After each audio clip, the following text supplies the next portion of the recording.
This video from Red Heart will show how to make a double crochet.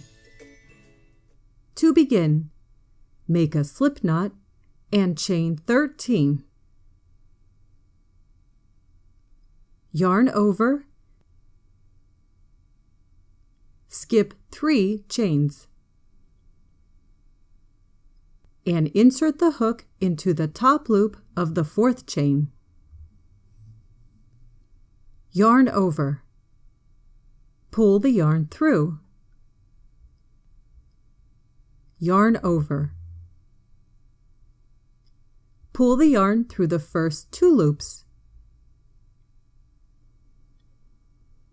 yarn over, pull the yarn through the last 2 loops. This completes 1 double crochet. Yarn over,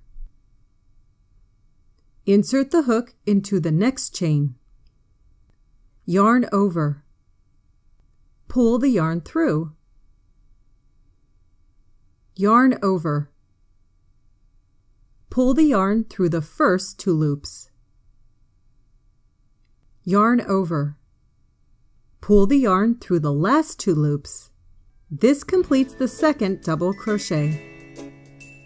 This video was brought to you by Red Heart at redheart.com.